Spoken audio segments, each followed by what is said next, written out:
Hey guys, welcome back to my channel. Today we're going to be taking a look at the Kizlyar Supreme Maximus knife.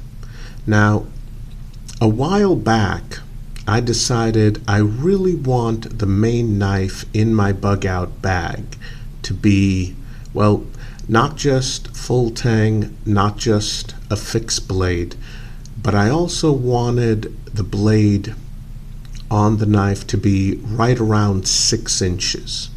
That's a good length for having a useful, general purpose, do everything sort of knife without the length of the blade being too long or too heavy to be practical.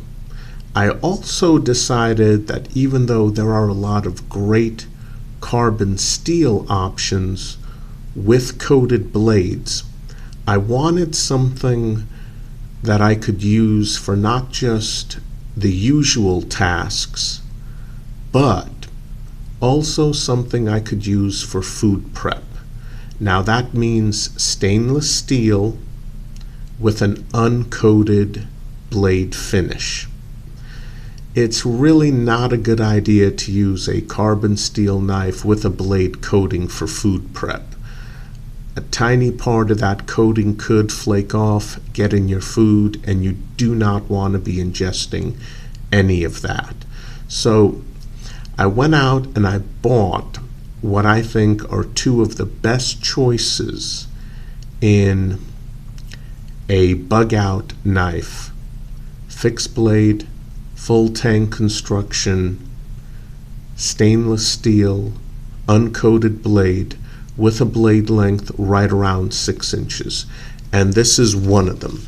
Now, this is part of Kizlyar Supreme's outdoor series. It is a camp knife.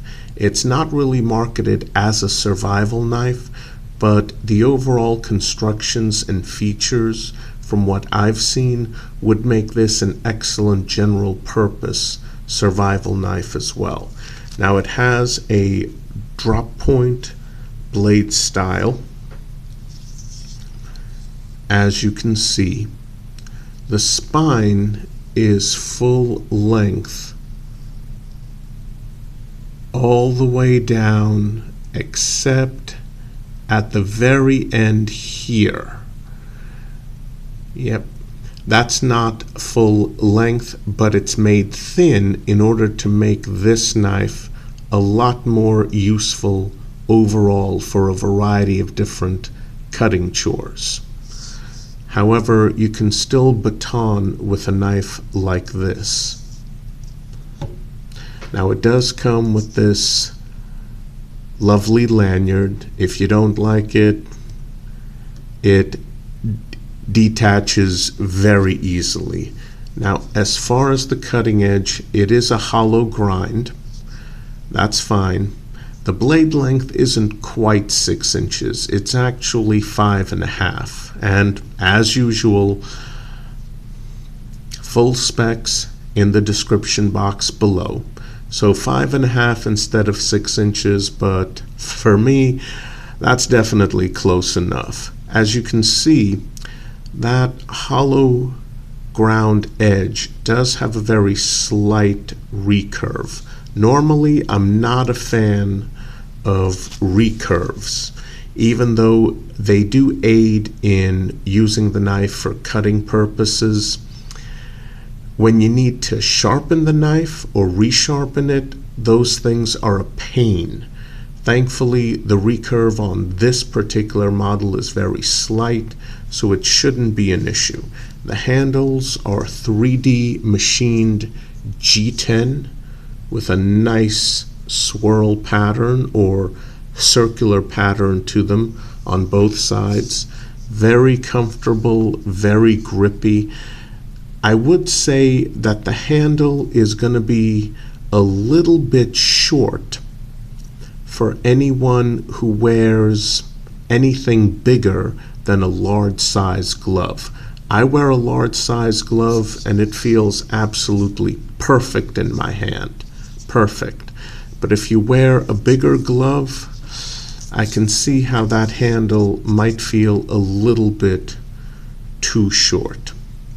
Now, these hollow rivets, unfortunately, are not stainless steel. Those are aircraft alloy or aircraft grade aluminum. Now, it's not an issue. I would have preferred stainless steel for the rivets, but these seem definitely capable of getting the job done. The spine at its widest point, oh, and by the way, in case I forgot to mention it, yeah, Kizlyar Supreme is a company based in Russia. So this knife is made in Russia, just as it says on the spine. Now, the spine itself is 4 millimeters thick. Nice jimping here, although I wish it was a little bit aggressive. It looks rather aggressive on camera.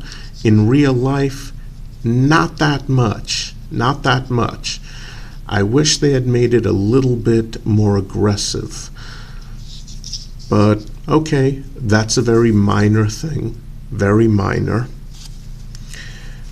The blade is AUS 8, which is perfectly acceptable on a knife like this. You're getting excellent corrosion resistance. And you're getting very good, but not great, edge retention. You will have to sharpen an AUS 8 blade more often than, say, CPM S30V, but at the same time, good luck being able to resharpen CPM S30V easily out in the field. Not happening. AUS 8, definitely happening. So you get a blade steel that's much easier to resharpen than a lot of those other blade steels currently out there on the market.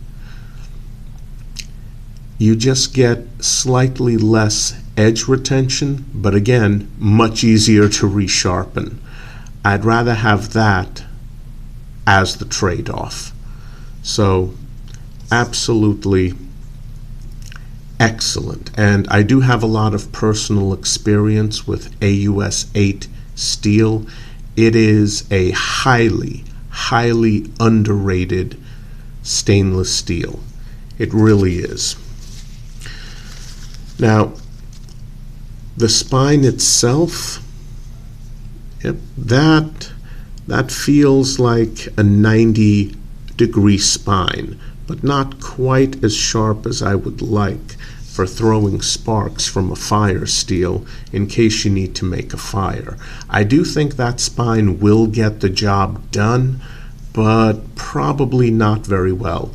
Keep in mind, guys, this is an overview, not a review. I really haven't had a real opportunity to put this knife through its paces, but so far most of what I've seen, very positive. Okay, let's take a quick look at the sheath. Here it is. It's nylon. It's nothing special, but it definitely gets the job done, especially with this black polymer insert here. Now, it is digital camo, and you don't seem to have an option. I have seen an all-black sheath for this particular knife model, just not here in the US. So it is digital camo and it is nylon. Quite frankly, a heck of a lot better than what you get from Tops with their nylon sheaths. This is tight. MOLLE compatible, absolutely. Overall, for a nylon sheath, this is excellent. Okay, guys, once again, check the description box below for specs. I really like this knife. I think it's going to perform well overall. So, yeah, have a good one, guys. I'll see you.